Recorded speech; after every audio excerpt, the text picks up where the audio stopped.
मेरे प्यारे देशवासियों, नमस्कार। आप सब लॉकडाउन में इस मन की बात को सुन रहे हैं। इस मन की बात के लिए आने वाले सुझाव, फोन कॉल की संख्या सामान्य रूप से कई गुना ज्यादा है। कई सारे विषयों को अपने अंदर समेट आपकी यह मन की बातें मेरे तक पहुंची हैं। मैंने कोशिश की है कि इनको ज्यादा से ज्यादा पढ़ पाऊं, सुन पाऊं। आपकी बातों से कई ऐसे पहलू जानने को मिले हैं जिन पर इस आपाधापी में ध्यान ही नहीं जाता है।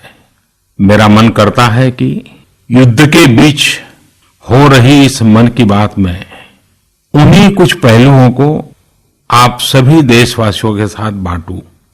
साथियों, भारत की कोरोना के खिलाफ लड़ाई सही मायने में पीपल ड्रिवन है। भारत में कोरोना के खिलाफ लड़ाई जनता लड़ रही है, आप लड़ रहे हैं। जनता के साथ मिलकर शासन प्रशासन लड़ रहा है। भारत जैसा विशाल देश जो विकास के लिए प्रयत्नशील है, गरीबी से निर्णायक लड़ाई लड़ रहा है। उसके पास कोरोना से लड़ने और जीतने का यही एक तरीका है। और हम भाग्यशाली हैं कि आज पूरा देश का हर नागरिक, जन जन इस लड़ाई का सिपाही है, लड़ाई का नेतृत्व कर रहा है। आप कहीं भी नजर डालिए, आपको एहसास हो जाएगा कि भारत की लड़ाई पीपल ड्रिवन है। जब पूरा विश्व इस महामारी के संकट से जूझ रहा है, भविष्य में जब इसकी चर्चा होगी, उसकी तौर तरीकों की चर्चा होगी, मुझे विश्वास है कि भारत की ये पीपल ड्रिवन लड़ाई, इसकी जरूर चर्चा होगी। पूरे देश में, गली मोहल्लों में, जगह जगह पर आज लोग एक दूसरे की सहायता के लिए आगे आए हैं। गरीबों के लिए खाने से लेकर राशन की व्यवस्था हो, लॉकडाउन का पालन हो, अस्पतालों की व्यवस्था हो, मेडिकल इक्विपमेंट का देश में ही निर्माण हो। आज पूरा देश एक लक्ष्य, एक दिशा, साथ साथ चल रहा है। ताली, थाली, दिया, मोमबत्ती, इन सारी चीजों ने जो भावनाओं को जन्म दिया, जिस जज्बे से देशवासियों ने कुछ न कुछ करने की ठान ली, हर किसी को इन बातों ने प्रेरित किया है। शहर हो या गांव, ऐसा लग रहा है जैसे देश में एक बहुत बड़ा महायज्ञ चल रहा है, जिसमें हर कोई अपना योगदान देने के लिए आतुर है। हमारे किसान भाई बहनों को ही देखिए, एक तरफ वो इस महामारी के बीच अपने खेतों में दिन रात मेहनत कर रहे हैं और इस बात की भी चिंता कर रहे हैं कि देश में कोई भी भूखा न सोए। हर कोई अपने सामर्थ्य के हिसाब से इस लड़ाई को लड़ रहा है। कोई किराया माफ कर रहा है, तो कोई अपनी पूरी पेंशन या पुरस्कार में मिली राशि को पीएम केयर्स में जमा करा रहा है। कोई खेत की सारी सब्जियां दान दे रहा है, तो कोई हर रोज सैकड़ों गरीबों को मुफ्त भोजन करा रहा है। कोई मास्क बना रहा है। कहीं हमारे मजदूर भाई बहन क्वारंटीन में रहते हुए जिस स्कूल में रह रहे हैं, उसकी रंगाई पुताई कर रहे हैं। साथियों, दूसरों की मदद के लिए आपके भीतर हृदय के किसी कोने में जो ये उमड़ता घुमड़ता भाव है ना, वही कोरोना के खिलाफ भारत की इस लड़ाई को ताकत दे रहा है। वही इस लड़ाई को सच्चे मायने में पीपल ड्रिवन बना रहा है। और हमने देखा है पिछले कुछ साल में हमारे देश में यह मिजाज बना है, निरंतर मजबूत होता रहा है। चाहे करोड़ों लोगों का गैस सब्सिडी छोड़ना हो, लाखों सीनियर सिटीजन का रेलवे सब्सिडी छोड़ना हो, स्वच्छ भारत अभियान का नेतृत्व लेना हो, टॉयलेट बनाने हो, अनगिनत बातें ऐसी है। इन सारी बातों से पता चलता है हम सबको एक मन, एक मजबूत धागे से पिरो दिया है, एक होकर देश के लिए कुछ करने की प्रेरणा दी है। मेरे प्यारे देशवासियों, मैं पूरी नम्रता पूर्वक, बहुत ही आदर के साथ आज 130 करोड़ देशवासियों की इस भावना को सर झुका करके नमन करता हूं। आप अपनी भावना के अनुरूप देश के लिए अपनी रुचि के हिसाब से, अपने समय के अनुसार कुछ कर सके, इसके लिए सरकार ने एक डिजिटल प्लेटफॉर्म भी तैयार किया है। ये प्लेटफॉर्म है covidwarriors.gov.in। मैं दोबारा बोलता हूं, covidwarriors.gov.in।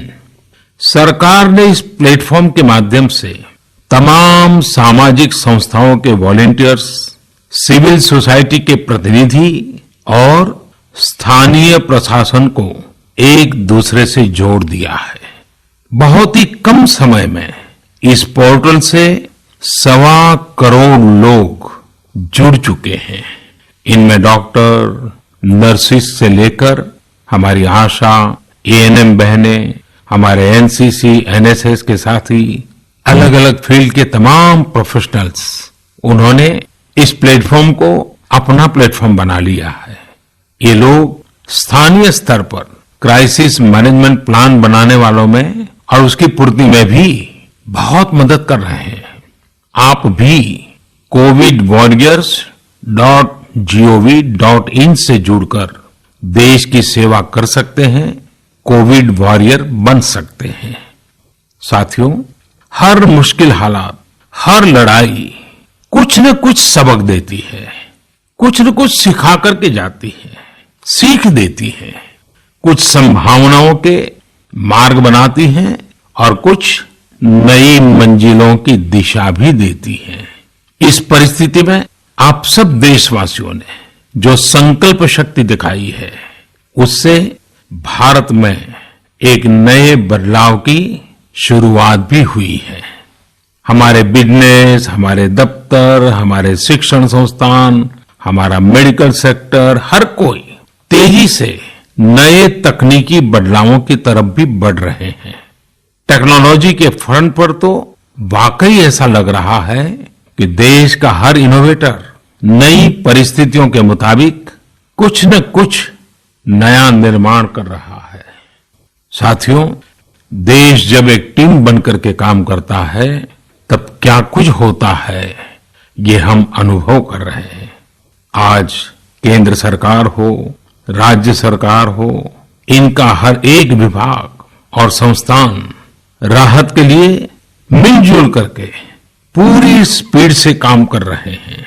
हमारे एविएशन सेक्टर में काम कर रहे लोग हों, रेलवे कर्मचारी हो, ये दिन रात मेहनत कर रहे हैं ताकि देशवासियों को कम से कम समस्या हो।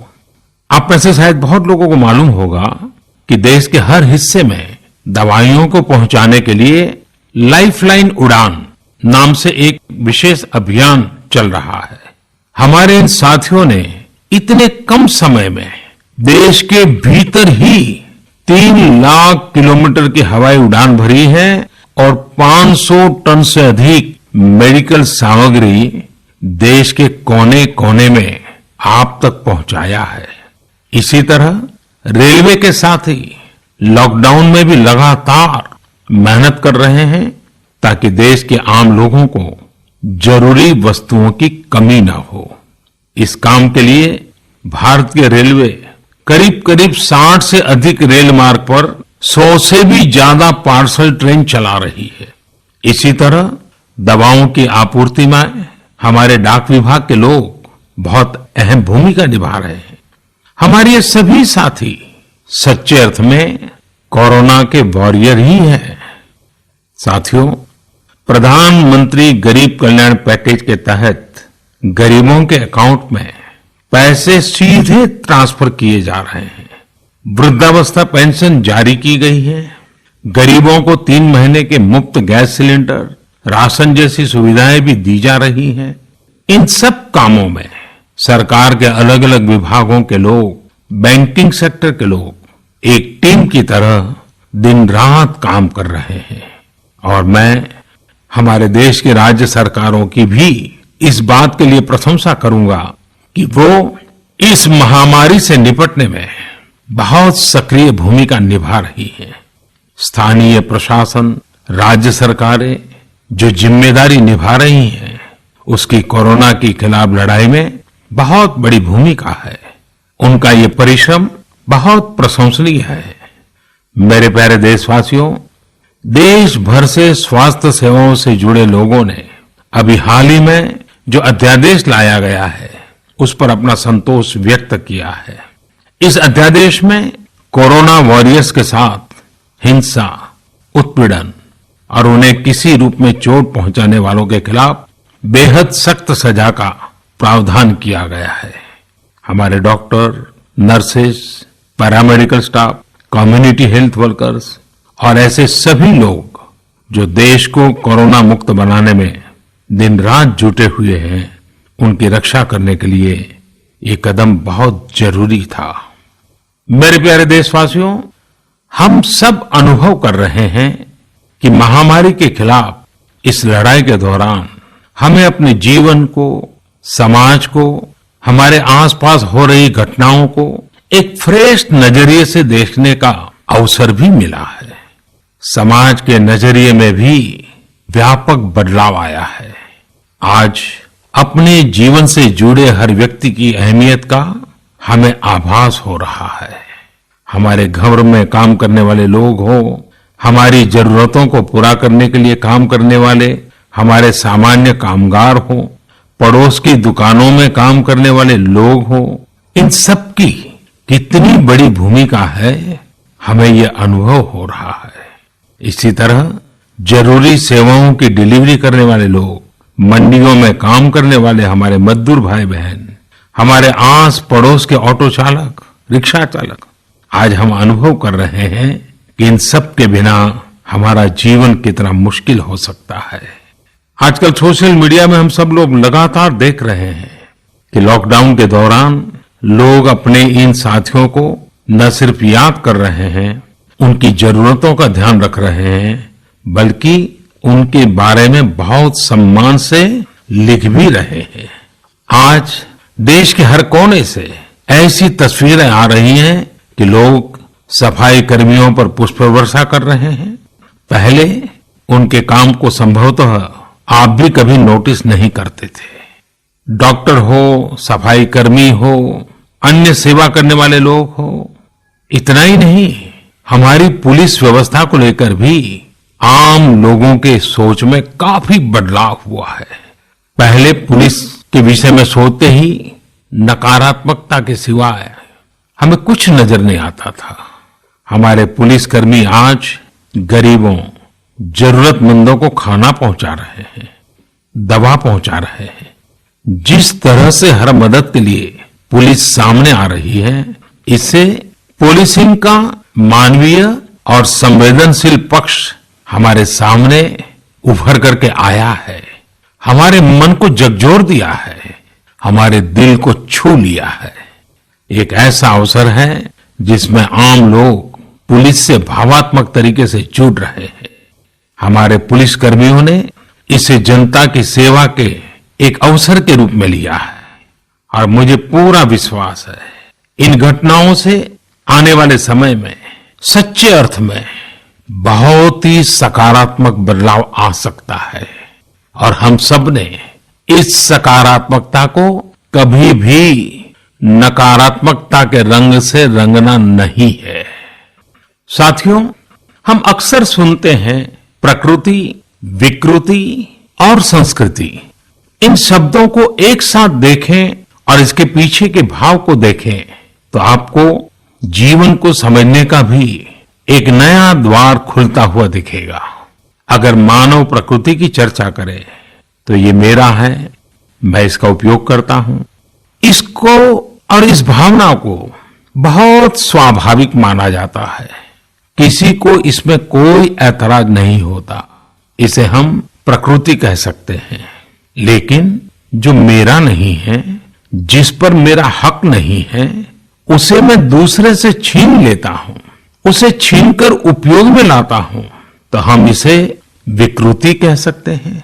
इन दोनों से परे, प्रकृति और विकृति से ऊपर जब कोई संस्कारित मन सोचता है या व्यवहार करता है तो हमें संस्कृति नजर आती है। जब कोई अपने हक की चीज, अपनी मेहनत से कमाई चीज, अपने लिए जरूरी चीज कम हो या अधिक, इसकी परवाह किए बिना किसी व्यक्ति की जरूरत को देखते हुए खुद की चिंता छोड़कर अपने हक के हिस्से को बांट करके किसी दूसरे की जरूरत पूरी करता है, वही तो संस्कृति है। साथियों, जब कसौटी का काल होता है तब इन गुणों का परीक्षण होता है। आपने पिछले दिनों देखा होगा कि भारत ने अपने संस्कारों के अनुरूप, हमारी सोच के अनुरूप, हमारी संस्कृति का निर्वहन करते हुए कुछ फैसले लिए। संकट की इस घड़ी में दुनिया के लिए भी, समृद्ध देशों के लिए भी दवाइयों का संकट बहुत ज्यादा रहा है। एक ऐसा समय है कि अगर भारत दुनिया को दवाइयां न भी दे तो कोई भारत को दोषी नहीं मानता। हर देश समझ रहा है कि भारत के लिए भी उसकी प्राथमिकता अपने नागरिकों का जीवन बचाना है। लेकिन साथियों, भारत ने प्रकृति विकृति की सोच से परे होकर फैसला लिया। भारत ने अपनी संस्कृति के अनुरूप फैसला लिया। हमने भारत की आवश्यकताओं के लिए जो करना था उसका प्रयास तो बढ़ाया ही, लेकिन दुनिया भर से आ रही मानवता की रक्षा की पुकार पर भी पूरा ध्यान दिया।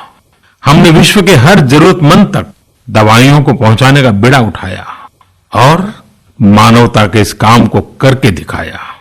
आज जब मेरी अनेक देशों के राष्ट्राध्यक्षों से फोन पर बात होती है तो वो भारत की जनता का आभार जरूर व्यक्त करते हैं। जब वो लोग कहते हैं thank you India, thank you people of India, तो देश के लिए गर्व और बढ़ जाता है। इसी तरह इसमें दुनिया भर में भारत के आयुर्वेद और योग के महत्व को भी लोग बड़े विशिष्ट भाव से देख रहे हैं। सोशल मीडिया पर देखिए, हर तरफ इम्यूनिटी बढ़ाने के लिए किस तरह से भारत के आयुर्वेद और योग की चर्चा हो रही है। कोरोना की दृष्टि से आयुष मंत्रालय ने इम्यूनिटी बढ़ाने के लिए जो प्रोटोकॉल दिया था, मुझे विश्वास है कि आप लोग इसका प्रयोग जरूर कर रहे होंगे। गर्म पानी, काढ़ा और जो अन्य दिशा निर्देश आयुष मंत्रालय ने जारी किए हैं वो आप अपनी दिनचर्या में शामिल करेंगे तो आपको बहुत लाभ होगा। साथियों, वैसे ये दुर्भाग्य रहा है कि कई बार हम अपनी ही शक्तियां और समृद्ध परंपराओं को पहचानने से इनकार कर देते हैं। लेकिन जब विश्व का कोई दूसरा देश एविडेंस बेस्ड रिसर्च के आधार पर वही बात करता है, हमारी फॉर्मूला हमें सिखाता है, तो हम उसे हाथों हाथ ले लेते हैं। संभवतः इसके पीछे एक बहुत बड़ा कारण सैकड़ों वर्षों की हमारी गुलामी का कालखंड रहा है। इस वजह से कभी कभी हमें अपनी ही शक्ति पर विश्वास नहीं होता है, हमारा आत्मविश्वास कम नजर आता है। इसलिए हम अपने देश की अच्छी बातों को, हमारे पारंपरिक सिद्धांतों को एविडेंस बेस्ड रिसर्च के आधार पर आगे बढ़ाने के बजाय उसे छोड़ देते हैं, उसे हीन समझने लगते हैं। भारत की युवा पीढ़ी को अब इस चुनौती को स्वीकार करना होगा। जैसे विश्व ने योग को सहज स्वीकार किया है, वैसे ही हजारों वर्षों पुराने हमारे आयुर्वेद के सिद्धांतों को भी विश्व अवश्य स्वीकार करेगा। हाँ, इसके लिए युवा पीढ़ी को संकल्प लेना होगा और दुनिया जिस भाषा में समझती है उस वैज्ञानिक भाषा में हमें समझाना होगा, कुछ करके दिखाना होगा। साथियों, वैसे कोविड-19 के कारण कई सकारात्मक बदलाव हमारे काम करने के तरीके, हमारी जीवन शैली और हमारी आदतों में भी स्वाभाविक रूप से अपनी जगह बना रहे हैं। आपने सबने भी महसूस किया होगा इस संकट ने कैसे अलग अलग विषयों पर हमारी समझ और हमारी चेतना को जागरूक किया है। जो असर हमें अपने आसपास देखने को मिल रहे हैं, इनमें सबसे पहला है मास्क पहनना और अपने चेहरे को ढककर रखना। कोरोना की वजह से बदलते हुए हालात में मास्क भी हमारे जीवन का हिस्सा बन रहा है। वैसे हमें इसकी भी आदत कभी नहीं रही कि हमारे आसपास के बहुत सारे लोग मास्क में दिखे, लेकिन अब हो यही रहा है। हाँ, इसका यह मतलब नहीं है कि जो मास्क लगाते हैं वे सभी बीमार हैं। और जब मैं मास्क की बात करता हूं तो मुझे एक पुरानी बात याद आती है। आप सबको भी याद होगा, एक जमाना था कि हमारे देश के कई ऐसे इलाके ऐसे होते थे कि वहां अगर कोई नागरिक फल खरीदता हुआ दिखता था तो आस पड़ोस के लोग उसको जरूर पूछते थे, क्या घर में कोई बीमार है? यानी फल मतलब बीमारी में ही खाया जाता है, ऐसी एक धारणा बनी हुई थी। हालांकि समय बदला और ये धारणा भी बदली। वैसे ही मास्क को लेकर भी धारणा अब बदलने वाली ही है। आप देखिएगा, मास्क अब सभ्य समाज का प्रतीक बन जाएगा। अगर बीमारी से खुद को बचना है और दूसरों को भी बचाना है तो आपको मास्क लगाना पड़ेगा। और मेरा तो सिंपल सुझाव रहता है, गमछा मुंह ढकना है। साथियों, हमारे समाज में एक और बड़ी जागरूकता ये आई है कि अब सभी लोग ये समझ रहे हैं कि सार्वजनिक स्थानों पर थूकने के क्या नुकसान हो सकते हैं। यहां वहां कहीं पर भी थूक देना गलत आदतों का हिस्सा बना हुआ था। ये स्वच्छता और स्वास्थ्य को गंभीर चुनौती भी देता था। वैसे एक तरह से देखें तो हम हमेशा से ही इस समस्या को जानते रहे, लेकिन ये समस्या समाज से समाप्त होने का नाम ही नहीं ले रही थी। अब वो समय आ गया है कि इस बुरी आदत को हमेशा हमेशा के लिए खत्म कर दिया जाए। कहते भी हैं कि बेटर लेट देन नेवर।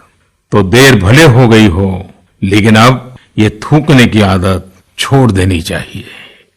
ये बातें जहां बेसिक हाइजीन का स्तर बढ़ाएंगी, वहीं कोरोना संक्रमण को फैलने से रोकने में भी मदद करेगी। मेरे प्यारे देशवासियों, ये सुखद संयोग ही है कि आज जब आपसे मैं मन की बात कर रहा हूं तो अक्षय तृतीया का पवित्र पर्व भी है। साथियों, क्षय का अर्थ होता है विनाश, लेकिन जो कभी नष्ट नहीं हो, जो कभी समाप्त नहीं हो, वो अक्षय है। अपने घरों में हम सब इस पर्व को हर साल मनाते हैं, लेकिन इस साल हमारे लिए इसका विशेष महत्व है। आज के कठिन समय में यह एक ऐसा दिन है जो हमें याद दिलाता है कि हमारी आत्मा, हमारी भावना अक्षय है। यह दिन हमें याद दिलाता है कि चाहे कितनी भी कठिनाइयां रास्ता रोके, चाहे कितनी भी आपदाएं आए, चाहे कितनी भी बीमारियों का सामना करना पड़े, इनसे लड़ने और जूझने की मानवीय भावनाएं अक्षय है। माना जाता है कि यही वो दिन है जिस दिन भगवान श्री कृष्ण और भगवान सूर्यदेव के आशीर्वाद से पांडवों को अक्षय पात्र मिला था।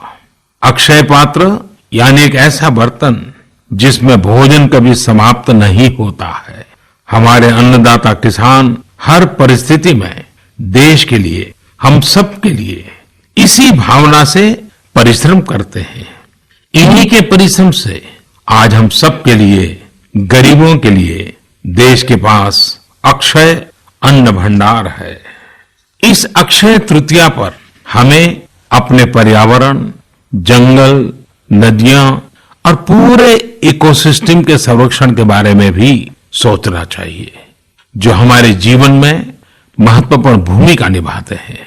अगर हम अक्षय रहना चाहते हैं तो हमें पहले यह सुनिश्चित करना होगा कि हमारी धरती अक्षय रहे।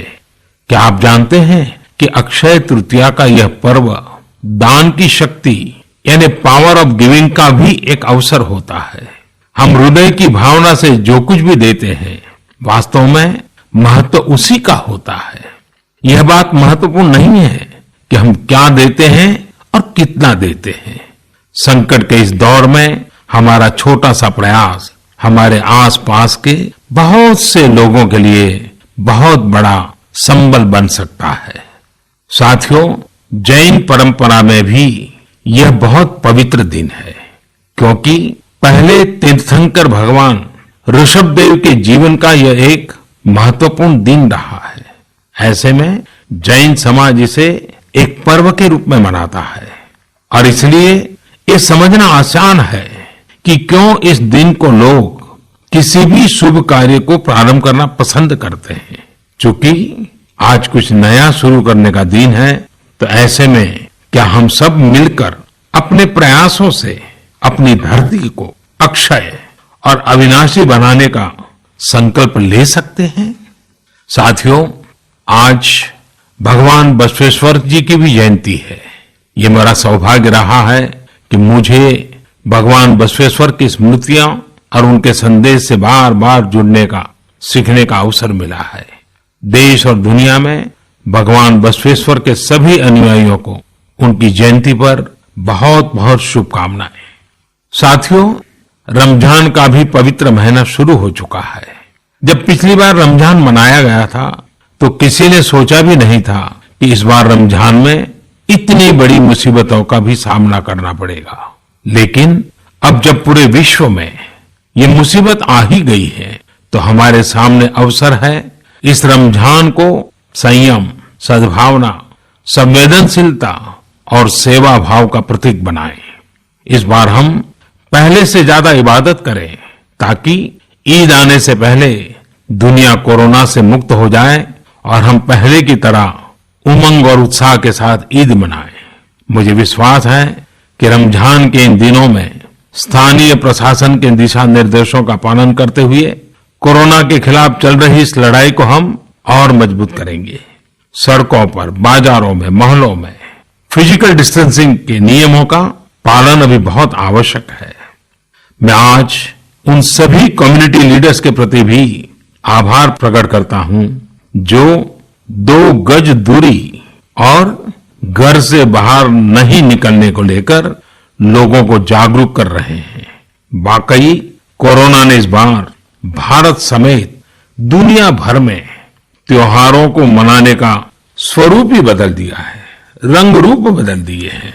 अभी पिछले दिनों ही हमारे यहाँ भी बिहू, बैसाखी, पुथंडू, विशु, ओडिया न्यू ईयर ऐसे अनेक त्योहार आए। हमने देखा कि लोगों ने कैसे इन त्योहारों को घर में रहकर और बड़ी सादगी के साथ और समाज के प्रति शुभ चिंतन के साथ त्योहारों को मनाया। आमतौर पर वे इन त्योहारों को अपने दोस्तों और परिवारों के साथ पूरे उत्साह और उमंग के साथ मनाते थे, घर के बाहर निकलकर अपनी खुशी साझा करते थे। लेकिन इस बार हर किसी ने संयम बरता, लॉकडाउन के नियमों का पालन किया। हमने देखा है कि इस बार हमारे ईसाई दोस्तों ने ईस्टर भी घर पर ही मनाया है। अपने समाज, अपने देश के प्रति ये जिम्मेदारी निभाना आज की बहुत बड़ी जरूरत है। तभी हम कोरोना के फैलाव को रोक पाने में सफल होंगे, कोरोना जैसी वैश्विक महामारी को परास्त कर पाएंगे। मेरे प्यारे देशवासियों, इस वैश्विक महामारी के संकट के बीच आपके परिवार के एक सदस्य के नाते, और आप सब भी मेरे ही परिवारजन हैं, तब कुछ संकेत करना, कुछ सुझाव देना, ये मेरा दायित्व भी बनता है। मेरे देशवासियों से मैं आपसे आग्रह करूंगा, हम कतई अति आत्मविश्वास में न फंस जाएं। हम ऐसा विचार न पाल लें कि हमारे शहर में, हमारे गांव में, हमारी गली में, हमारे दफ्तर में अभी तक कोरोना पहुंचा नहीं है, इसलिए अब पहुंचने वाला नहीं है। देखिए, ऐसी गलती कभी मत पालना। दुनिया का अनुभव हमें बहुत कुछ कह रहा है और हमारे यहां तो बार बार कहा जाता